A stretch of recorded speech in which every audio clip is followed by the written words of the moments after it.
মৃত্যুর হাত থেকে কেউ রেহাই পায়নি, পাবে না। এমনকি গোটা পৃথিবীর সমস্ত ফেরেশতারাও মৃত্যুবরণ করবে। হজরতে জিব্রাইল আমিন মৃত্যুবরণ করবেন, হজরতে ইসরাফিল মৃত্যুবরণ করবেন, হজরতে মিকাইল মৃত্যুবরণ করবেন, মালাকুল মাউত যে ফেরেশতা আছে যিনি আমাদের জান কবজ করছেন উনিও মারা যাবেন। এমনকি মৃত্যু নামক যে জিনিসটা আছে ওই জিনিসটারও মৃত্যু হয়ে যাবে। একমাত্র বাকি থাকবেন গোটা বিশ্বের স্রষ্টা মহাপ্রতি পালক আল্লাহ রাব্বুল আলামিন, যে ব্যাপারে তিনি সূরা রহমানের আয়াত নাম্বার 26-27 নাম্বার পাড়া পৃষ্ঠা নাম্বার 11 মহান রব্বুল আলামিন বলেন, কুল্লু মান আলাইহা ফানিন ওয়া ইয়াবকা ওয়াজহু রাব্বিকা যুল জালালি ওয়াল ইকরাম। ভূপৃষ্ঠে যা কিছু আছে, অর্থাৎ পৃথিবীতে যা কিছু আছে সব কিছু নশ্বর, অবিনশ্বর কেবল তোমার মহান প্রতিপালকের সত্তা, যিনি মহিমাময় মহানুভব। এই পৃথিবীতে প্রভাবশালী বাদশাহ ছিলেন জুলকারনাইন, যিনি গোটা পৃথিবী শাসন করেছেন। এরপরে ভারতবর্ষের 17 বার আক্রমণ করেছেন সুলতান মাহমুদ গজনবী, চেঙ্গিস খান, এরপর তৈমুরলং সহ গোটা পৃথিবীর যত বড় বড় বিখ্যাত বীরেরা ছিল সবাই মৃত্যুবরণ করেছে। কেউ মৃত্যুর হাত থেকে বাঁচতে পারেনি, কেউ মৃত্যুর হাত থেকে পলায়ন করে থাকতে পারেনি। মহান রব্বুল আলামিন 5 পাড়া পৃষ্ঠা নাম্বার 9 সূরা নিসা 78 নং আয়াতে বলেন, আইনামা তাকুনু ইউদরিকুমুল মাউতু ওয়ালাউ কুনতুম ফি বুরুজিন মুশাইয়াদা। তোমরা পৃথিবীর যে স্থানে থাকো না কেন মৃত্যু তোমাদেরকে ধরবে, এমনকি যদি তোমরা সুদৃঢ় দুর্গেও অবস্থান করো তারপরেও মৃত্যু তোমাদের মুখোমুখি হবে। মহান রব্বুল আলামিন সূরা জুমা 28 পারা আয়াত নাম্বার 8 পৃষ্ঠা নাম্বার 13 লাইন নাম্বার 2 মহান রব্বুল আলামিন বলেন, কুল ইন্নাল মাউতাল্লাযী তাফিরুনা মিনহু ফাইন্নাহু মুলাকীকুম সুম্মা তুরাদ্দুনা ইলা আলিমিল গায়বি ওয়াশ শাহাদা ফায়ুনাব্বিউকুম বিমা কুনতুম তা'মালুন। তোমরা যে মৃত্যু থেকে পলায়ন করো সেই মৃত্যু তোমাদের মুখোমুখি হবে। এরপর দৃশ্য এবং অদৃশ্যের জ্ঞানী মহান স্রষ্টার কাছে তোমাদেরকে উপস্থিত করা হবে। এরপর তিনি তোমাদেরকে বলে দেবেন তোমরা যে কাজগুলো করতে। সুতরাং বোঝা গেল এই মৃত্যু থেকে পলায়ন করার আর কোনো সুযোগ আছে? মৃত্যু থেকে পলায়ন করার আর কোনো সুযোগ নেই। এই মৃত্যু যেহেতু আসবে, এই মৃত্যু থেকে বাঁচার জন্য পৃথিবীর অনেক বড় বড় রাষ্ট্রপ্রধানরা অনেক চেষ্টা করেছে। মৃত্যু থেকে যদি কেউ অর্থ সম্পদের মাধ্যমে বাঁচতে পারত তাহলে কারণ এই পৃথিবীতে মৃত্যুবরণ করতো না, ঠিক কিনা? যদি ক্ষমতার দাপটে মৃত্যুকে দূরে সরিয়ে রাখা যেত তাহলে নমরুদ মারা যেত না। যদি শক্তি প্রয়োগে পৃথিবীতে মৃত্যুকে ঠেকিয়ে রাখা যেত তাহলে দুর্দণ্ড প্রতাপের সাথে গোটা পৃথিবী যিনি শাসন করেছেন হযরত সুলাইমান আলাইহিস সালাতু ওয়াস সালাম উনি মৃত্যুবরণ করতেন না, ঠিক কিনা? সবাই মারা যাবে। কিন্তু নেককার আর বদকার এই দুই মৃত্যুর মাঝে আকাশ পাতালের ব্যবধান হয়ে যাবে। এই মৃত্যু সমান না। মহান রব্বুল আলামিন সূরা জাসিয়া 25 পারা আয়াত নাম্বার 21 পৃষ্ঠা নাম্বার 19 মহান রব্বুল আলামিন বলেন, আম হাসিবাল্লাযীনা ইজতারাহুস সাইয়্যাতি আন নাজআলাহুম কাল্লাযীনা আমানু ওয়া আমিলুস সালিহাত সাওয়াআন মাহইয়াহুম ওয়া মামাতুহুম সাআ মা ইয়াহকুমুন। পাপিষ্ঠরা কি মনে করেছে জীবন মৃত্যুর দিক থেকে আমি তাদেরকে ওদের সমান করে দেব? যারা আল্লাহর প্রতি বিশ্বাস স্থাপন করেছে, নেক কাজ করেছে? কখনোই নয়। ওদের মৃত্যু আর তাদের মৃত্যুর মাঝে আকাশ পাতাল ব্যবধান থাকবে। হযরত ইব্রাহিম আলাইহিস সালাম হযরত আজরাইল আলাইহিস সালামকে একদিন ডেকে বলেন, ভাই আজরাইল, মৃত্যুর সময় তুমি পাপিষ্ঠদের জান কিভাবে কবজ করো তুমি আমাকে একটু দেখাবে? পাপী ব্যক্তির জান যখন কবজ করো তখন তুমি কেমন আকৃতি ধারণ করো? তোমার আকৃতিটা আমাকে একটু দেখাবে নাকি? মালাকুল মাউত হযরতে আজরাইল আলাইহিস সালাম বললেন, হে আল্লাহর হাবিব, আল্লাহর নবী, আপনি নবী হতে পারেন, কিন্তু সেই ভয়ানক আকৃতি দেখার পরে, আপনি নবী হওয়ার পরেও তা সহ্য করতে পারবেন না। হযরতে ইব্রাহিম আলাইহিস সালাম বললেন, অসুবিধা নাই, আমি নবী, সমস্যা হবে না, তুমি তোমার আকৃতি ধারণ করো। হযরতে আজরাইল আলাইহিস সালাম বললেন, আপনি বিপরীত দিকে তাকান। তিনি অন্যদিকে তাকালেন, কিছুক্ষণ পর বলেন, আমার দিকে তাকান। যখন তাকালেন তখন দেখে দাঁড়িয়ে আছে বিশাল বড় দৈত্য, লোমগুলো দাঁড়িয়ে আছে, শ্বাস প্রশ্বাসের সাথে আগুনের ফুলকি বের হচ্ছে, বিশাল বড় দেহ, মনে হয় যেন এক কাঠ থেকে আরেক কাঠের দূরত্ব কয়েকদিনের রাস্তা, মনে হয় যেন সেই মাথাটা আকাশ পর্যন্ত টেকে গেছে। ভয়াবহ আকৃতি দেখে সাথে সাথে আল্লাহর নবী হওয়ার পরেও তিনি বেহুশ হয়ে পড়ে গেলেন। আল্লাহু আকবার। কিছুক্ষণ পর ওনার যখন জ্ঞান ফেরার পরে তিনি হযরতে আজরাইলকে স্ব-আকৃতি দেখলেন। দেখার পরে তিনি মন্তব্য করলেন, পৃথিবীতে যারা পাপিষ্ট আছে, পৃথিবীতে যারা পাপী আছে, ওদেরকে যদি অন্য কোনো শাস্তি দেওয়া না হয়, শুধুমাত্র আজরাইলের মৃত্যুর সময় যে আকৃতিটা ধারণ করে, সেই আকৃতিটা ধারণ করে যদি ওদের সামনে দাঁড়ায়, তাহলে মহাবিপদের জন্য সেই আজরাইলের আকৃতি তাদের জন্য যথেষ্ট। এরপর যখন একজন পাপী ব্যক্তির মৃত্যুর সময় হয়ে যায়, মহান রব্বুল আলামিন মালাকুল মাউতকে ডেকে বলেন, এই মালাকুল মাউত, আমার দুশমনের আত্মাটা তুমি কবজ করে নিয়ে আসো।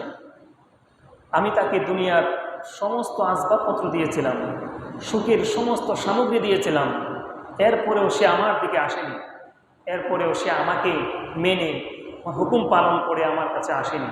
সুতরাং তার জান কবজ করে নিয়ে আসুন, আজকে আমি তাকে মহা শাস্তির দিকে নিয়ে যাব। এরপরে হযরতে আজরাইল আলাইহিস সালাম জাহান্নাম থেকে আগুনের গুর্জ নিয়ে ভয়ঙ্কর বিশাল বড় এক আকৃতি ধারণ করে মৃত্যুসজ্জায় শায়িত ব্যক্তির শিয়রে এসে উপস্থিত হন। ওনার সাথে থাকে আরও 500 ফেরেশতা। প্রতিজন ফেরেশতার হাতে একটি একটি করে জাহান্নামের আগুনের উত্তপ্ত লোহার গুর্জ থাকে, যেই গুর্জগুলো তাকে কাঁটাযুক্ত। ওনারা সকলেই মৃত ব্যক্তির কাছে চলে আসে। মৃত্যুসজ্জায় শায়িত ব্যক্তির কাছে আসার পরে সবাই মিলে তাকে প্রহার করতে শুরু করে। তার সেই প্রহারের কাঁটাগুলো মৃত ব্যক্তির শিরা উপশিরায় ঢুকে পড়ে। মৃত ব্যক্তিকে প্রহার করতে করতে পায়ের নখ থেকে তার আত্মাটা টাকনু পর্যন্ত এনে ছেড়ে দেয়। তারপর আবার টাকনু থেকে পেটাতে শুরু করে হাঁটু পর্যন্ত তার আত্মাটা এনে আবার আটকে দেয়। তারপর আবার হাঁটু থেকে পেটাতে শুরু করে প্রতিটা স্থানে স্থানে একটু আনে আর আটকে দেয়। এইভাবে শেষ পর্যন্ত পরিশেষে তার থুতনির নিচে জাহান্নামের প্রজ্বলিত আগুনের আঙ্গার এনে তার থুতনির নিচে রেখে দেয়। রেখে দেওয়ার পরে মালাকুল মউত বলে, তোর এই পাপিষ্ট, তোর আত্মাটা বের করে দে।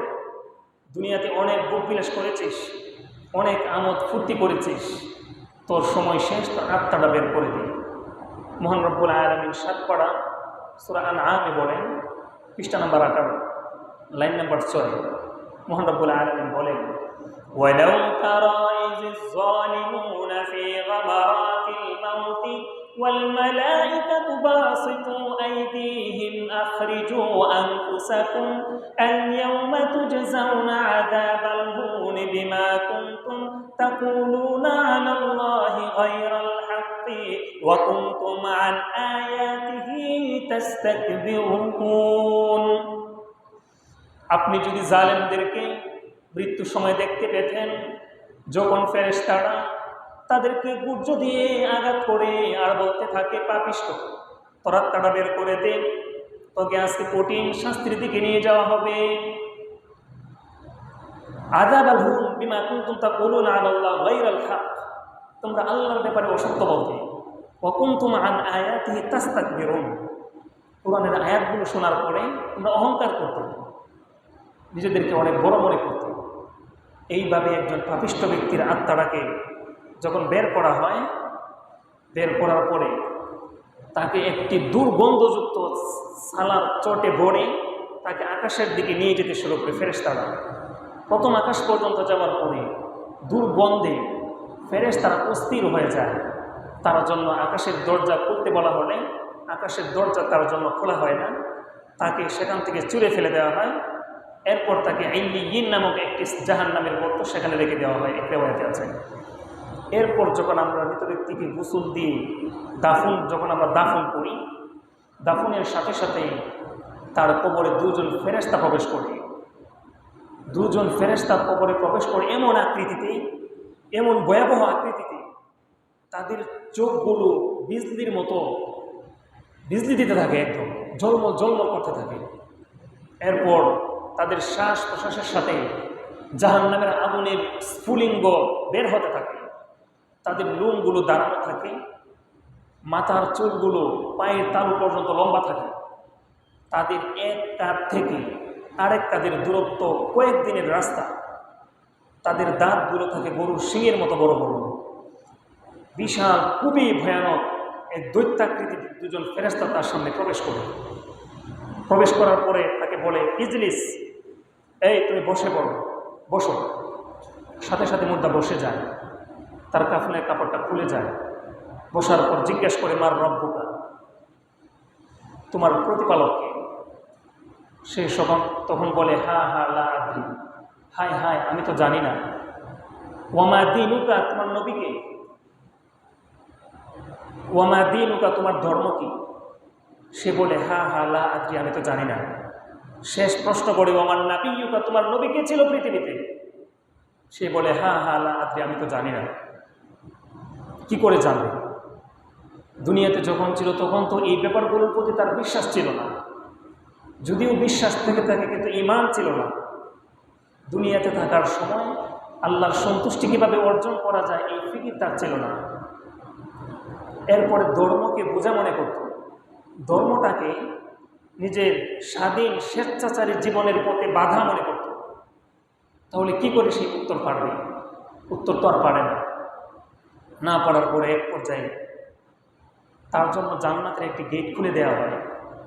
জান্নাতের গেট খুলে দেওয়ার সাথে সাথে জান্নাতের নাজ নেয়ামতগুলো তার চোখের সামনে ভেসে ওঠে। জান্নাতের নহর থেকে, জান্নাতের ঝর্ণা থেকে কল্পল ধ্বনিতে পানিগুলো বয়ে যাচ্ছে। জান্নাতের সুউচ্চ অট্টালিকাগুলো আলোক উজ্জ্বল ঝলমল করছে।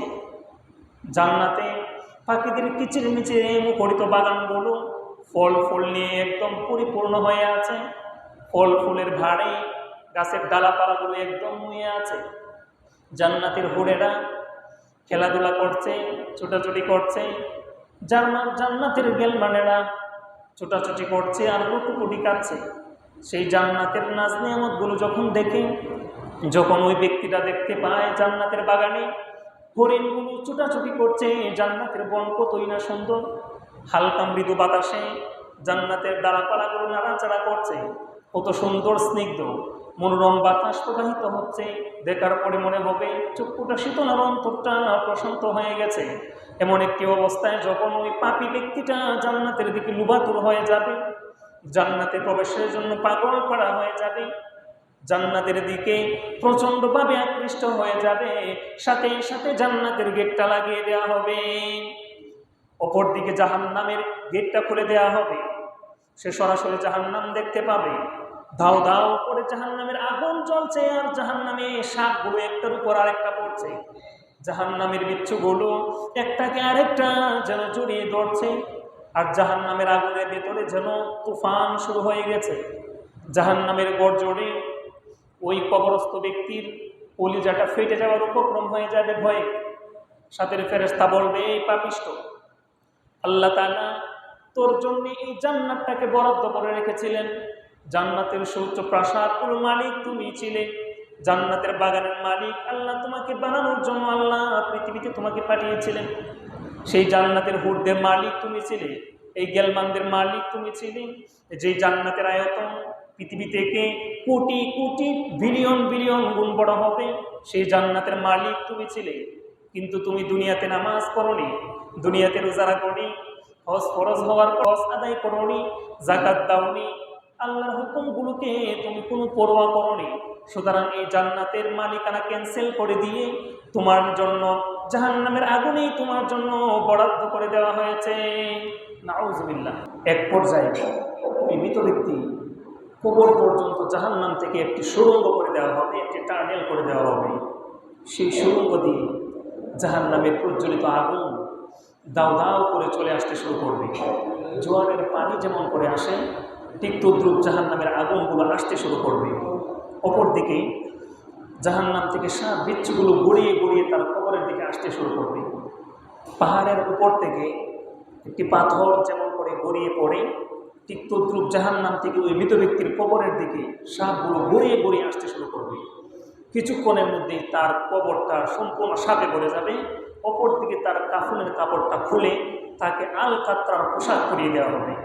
মহান রব্বুল আলামিন বলেন, সারাবিলুহুম মিন কাতরানিন ওয়া তাগশা বুজুহাহুম নার।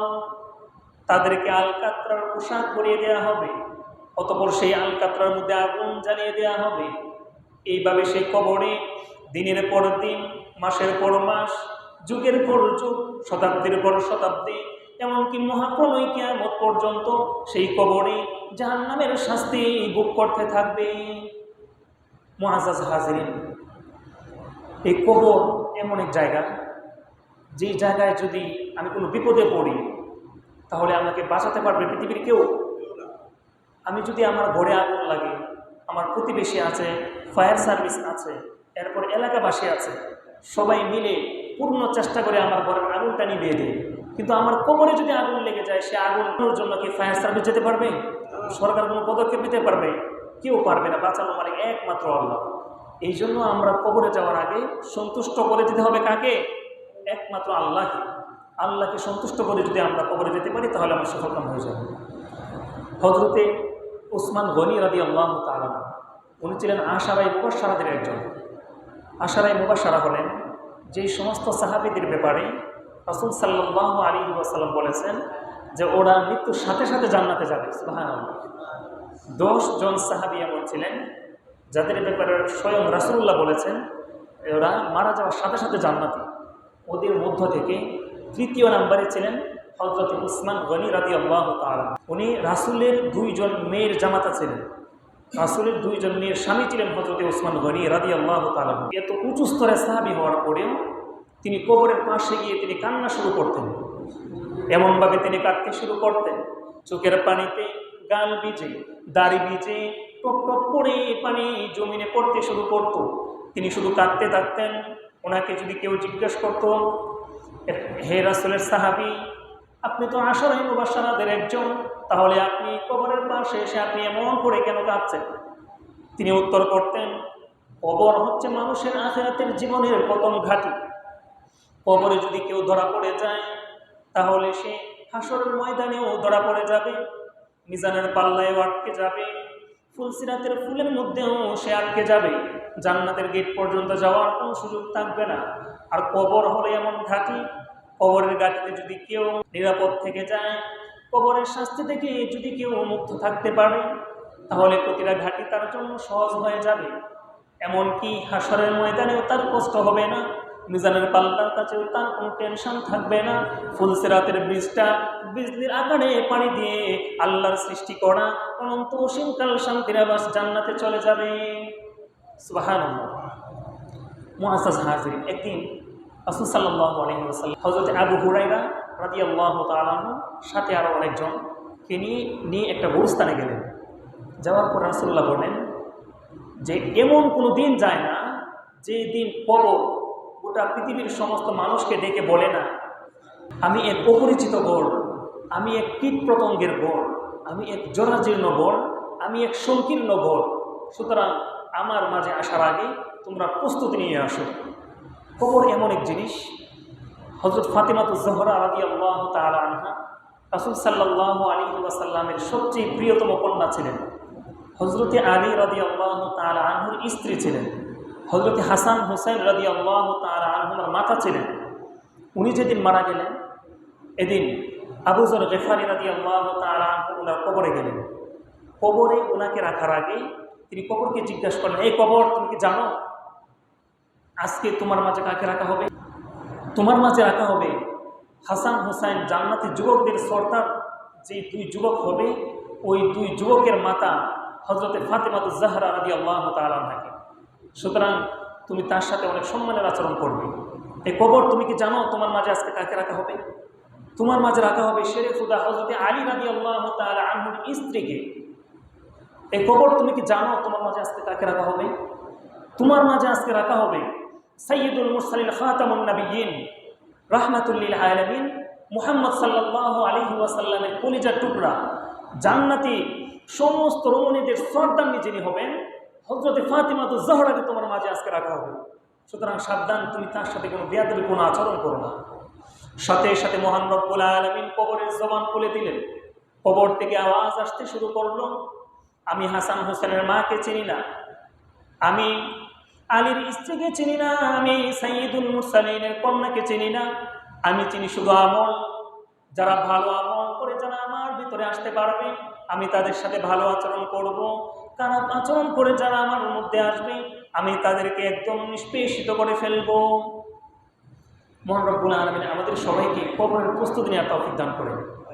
যারা জান্নাতি হবে তাদের মৃত্যুটা কেমন হবে? জান্নাতীদের মধ্যে সবচেয়ে ফার্স্টে প্রথম সারির হলেন নবী এবং রাসূলগণ।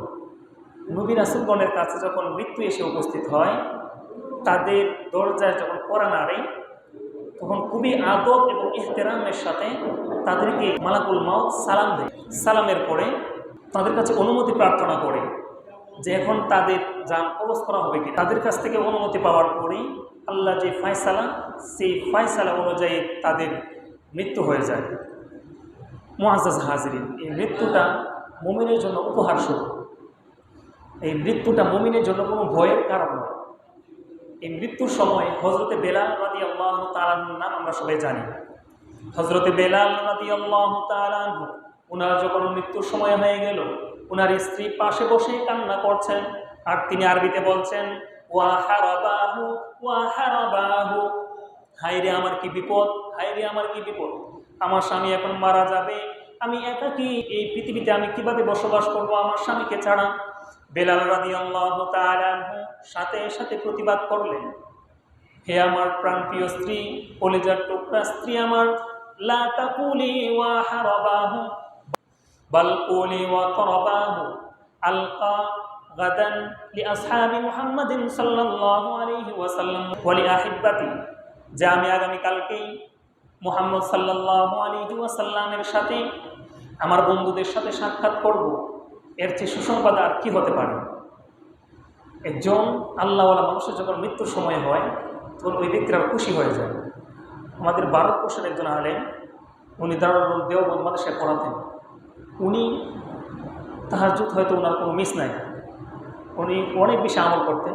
যেদিন তিনি মারা যাবেন সকালবেলা গেলেন বাজারে যাওয়ার পরে তিনি নিজে কাপড়টা কিনলেন, কিনে সকাল সকাল গোসল করলেন, সাজগোজ করলেন, এরপর আত্মীয় স্বজন সবার কাছ থেকে তিনি বিদায় নিলেন, জুমার নামাজ পড়লেন, খুশবু মেখে তিনি পশ্চিম দিকে চেহারা রেখে তিনি শুয়ে গেলেন। শুয়ে তিনি সকলকে সালাম দিয়ে মুস্কি হাসি দিয়ে তিনি আশহাদু আল্লা ইলাহা ইল্লাল্লাহ ওয়া আশহাদু আন্না মুহাম্মাদান আবদুহু ওয়া রাসূলুহু বলতে বলতে তিনি মৃত্যুর কোলে ঢলে পড়লেন। সুবহানাল্লাহ, আল্লাহর ওলি। কারণ এই মৃত্যুটাই হচ্ছে এমন একটা জিনিস, এই মৃত্যুর মাধ্যমে যে আল্লাহকে আমরা না দেখে সিজদা করছি, যে আল্লাহকে খুশি করার জন্যে পবিত্র রমজান মাসে সারাদিন না খেয়ে আমরা রোজা রেখেছি, যে আল্লাহর কথা আমরা কত শুনেছি, যে আল্লাহ রাব্বুল আলামিন আমাদের সব কিছু দিয়েছেন, সে আল্লাহর সাথে সাক্ষাতের মাধ্যম হলো মৃত্যু। আল মাউতু জিসরুন ইউসিলুল হাবিবা ইলাল হাবিবি, মৃত্যু হচ্ছে একটি সেতু, যে সেতুর মাধ্যমে বন্ধু তার বন্ধুর সাথে মিলিত হয়ে যায়। মুআজ্জাজ হাজিরিন, একজন মুমিন বান্দার মৃত্যুর সময় যখন নিকটবর্তী হয়ে যায়, মহান রব্বুল আলামিন মালাকুল মাউত ফেরেশতাকে ডেকে বলেন, হে মালাকুল মাউত ফেরেশতা, তোমরা যাও গিয়ে আমার অমুক বান্দার আত্মাটা কবজ করে নিয়ে আসো।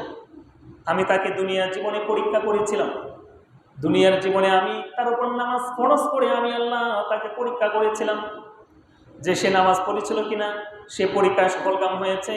দুনিয়াতে আমি তার উপর রোজা ফরজ করে আমি তাকে পরীক্ষা করেছিলাম, সুতরাং সে যথাযথভাবে রোজাগুলো পালন করেছে।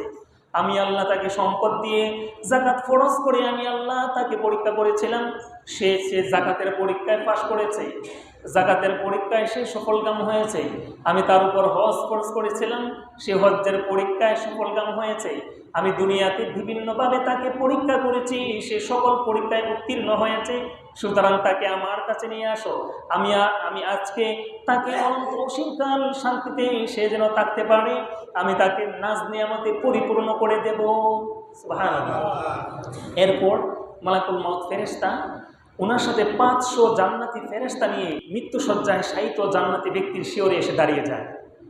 দাঁড়িয়ে যাওয়ার পরে আল্লাহর পক্ষ থেকে সালাম বলে যে মহান রব্বুল আলামিন যিনি গোটা বিশ্বের স্রষ্টা তিনি আপনাকে সালাম দিয়েছেন। এরপরে ওনারা যখন আসেন, ওনার সুন্দর যুবকের আকৃতিতে আসেন, যাকে দেখার পরে মৃত শয্যায় শায়িত ব্যক্তি একদম অবাক হয়ে যায়, এত সুন্দর মানুষ হতে পারে। প্রতিজন ফেরেশতার হাতে একটি করে ফুলের তোড়া থাকে, প্রতিটা ফুলের তোড়ায় 20 রকমের ফুল থাকে, আর প্রতিটা ফুলে 20 ধরনের ঘ্রাণ থাকে। এরপর তাদের হাতে সাদা একটি রুমাল থাকে, যে রুমালে জান্নাতি মেশকে আম্বর লাগানো থাকে। মেশকের ঘ্রাণে, ফুলের সুবাসে ওই ব্যক্তিটা মাতোয়ারা হয়ে যায়। শুধুমাত্র তাই না, তার সামনে জান্নাতের গেটটা খুলে দেওয়া হয়, জান্নাতের সমস্ত নাজ নেয়ামতগুলো তার চোখের সামনে ভেসে ওঠে। এই যে যেমন স্মার্টফোন আছে, স্মার্টফোনের মাধ্যমে আমরা পৃথিবীর দিক দিগন্তের যে কোনো দৃশ্য আমরা মুহূর্তে দেখতে পারি, ঠিক তদ্রূপভাবে মহান রব্বুল আলামিন এই স্মার্টফোনের মতো করে মনে করেন জান্নাতের দৃশ্যগুলো তার চোখের সামনে ভাসিয়ে দেয়। সে যখন দেখতে পারে যে জান্নাতের নহরগুলো কল কল ধ্বনিতে বয়ে চলেছে, জান্নাতের বাগানগুলো পাখিদের কিচির মিচির মুখরিত, জান্নাতের প্রাসাদগুলো আলোকোজ্জ্বল ঝলমল ঝলমল করছে, জান্নাতের ময়ূরগুলো নাচানাচি করছে, জান্নাতের হুরেরা খেলাধুলা করছে, ছোটাছুটি করছে, দৌড়াদৌড়ি করছে, আমোদ ফুর্তিয়া নাচানাচি করছে, আর হুর গেলমানেরা এই জান্নাতের মধ্যে লুটুপুটি কাটছে। এরপর জান্নাতের বিশাল নাজ নেয়ামতগুলো দেখার পরে, জান্নাতের বনগুলো দেখার পরে জান্নাতে যাওয়ার জন্য ওই ব্যক্তিটা একদম উদ্গ্রীব আর পাগল পাড়া হয়ে যায়। ওই মৃত্যুসজ্জায় শায়িত ব্যক্তিকে কি বলেন ওইটাও মহান রব্বুল আলামিন জানিয়ে দিয়েছেন। ফেরেশতারা আসার পরে বলেন, ইয়া আইয়াতুহান নাফসুল মুতমাইন্না ইরজিই ইলা রাব্বিকি রাদিয়াতান মারদিয়্যা ফাদখুলি ফি ইবাদি ওয়াদখুলি জান্নাতি। হে প্রশান্ত হৃদয়, তুমি সন্তুষ্ট চিত্তে, সন্তুষ্ট ভাজন হয়ে মহান প্রতিপালকের দিকে তুমি ছুটে চলো, তোমাকে জান্নাতে তোমাকে আপ্যায়ন করা হবে। সুবহানাল্লাহ। ফেরেশতারা থাকে সংবর্ধনা জানায় এবং জান্নাতে শুভ সংবাদ প্রদান করে। কোন আয়াতের মাধ্যমে শুভ সংবাদ প্রদান করে ওই আয়াতটা মহান রব্বুল আলামিন 24তম পারা পৃষ্ঠা নম্বর 19 সূরা হামিম সিজদায় তিনি জানিয়ে দিয়েছেন, ইন্নাল্লাযীনা ক্বালু রাব্বুনাল্লাহ থুম্মা ইসতাকামু তাতানাজ্জালু আলাইহিমুল মালাইকাতু আল্লা তাখাফু ওয়া লা তাহজানু ওয়া আবশিরু বিল জান্নাতিল্লাতী কুনতুম তুআদুন নাহনু আউলিয়াউকুম ফিল হায়াতিদ দুনিয়া ওয়া ফিল আখিরাহ ওয়া লাকুম ফীহা মা তাশতাহি আনফুসুকুম ওয়া লাকুম ফীহা মা তাদউন নুজুলাম মিন গফুরির রহিম। বলে সুবহানাল্লাহ। যদি কোরআন বুঝতেন তাহলে সত্যি আরো অনেক বেশি মজা লাগতো। আপনাদের সন্তানদেরকে, যারা আমরা বড় হয়ে গেছি তাদের সন্তানদেরকে আমরা কোরআন পড়াবো। সত্যিকার অর্থে কোরআন শুনলে পড়লে অনেক মজা লাগে না? মুআজ্জাজ হাজিরিন, আল্লাহ তাআলা বলতেছেন, ইন্নাল্লাযীনা ক্বালু রাব্বুনাল্লাহ, পৃথিবীতে যারা বলবে আমাদের প্রতিপালক একমাত্র আল্লাহ, আমরা দেবদেবকে বিশ্বাস করি না, আমরা কোনো পাথরের সামনে সিজদা করি না, মূর্তির সামনে আমরা আমাদের মাথা নত করি না, আমরা একমাত্র আল্লাহর সামনে আমরা মাথা নত করি। আমরা পৃথিবীর কোনো প্রভাবশালী ব্যক্তির সামনে, রাজা বাদশাদের সামনে, চেয়ারম্যান এমপি মেম্বারের সামনে, গোটা পৃথিবীর যে কোনো দাপটশালীর সামনে আমরা মাথা নত করি না। আমাদের এই মহা সম্মানিত মাথাটা কেবলমাত্র কার সামনে নত করি? একমাত্র আল্লাহর সামনে নত করি, ঠিক কিনা? এই কথা বলার পরে যারা অটল অবিচল থাকবে, এই কথার উপরে অটল অবিচল থাকবে, মৃত্যুর সময় ফেরেশতারা জান্নাত থেকে দলে দলে তাদের কাছে আসবে, আসার পরে বলবে, আল্লাহ তাখাফু, যে তোমরা ভয় করো না, ওয়ালা তাহজানু, তোমরা কোনো চিন্তা করো না, ও আবশিরু বিল জান্নাহ, সেই জান্নাতের শুভ সংবাদ দিচ্ছি আমরা তোমাদেরকে, কুনতুম তুআদুন, যে জান্নাতের প্রতিশ্রুতি আল্লাহ তাআলা তোমাদেরকে দিয়েছিলেন, যে দুনিয়াতে আমার হুকুম মেনে আসার পরে আমি আল্লাহ জান্নাত দিব, সেই সুসংবাদ দিচ্ছি। নুজুলাম মিন গাফুরির রহিম, পরম করুণাময় অতিশয় দয়ালু আল্লাহ রাব্বুল আলামিনের পক্ষ থেকে জান্নাতের মেহমান হয়ে যাওয়ার জন্য, জান্নাতের মেহমান হিসাবে আমরা আপনাকে জান্নাত পর্যন্ত নিয়ে যাব।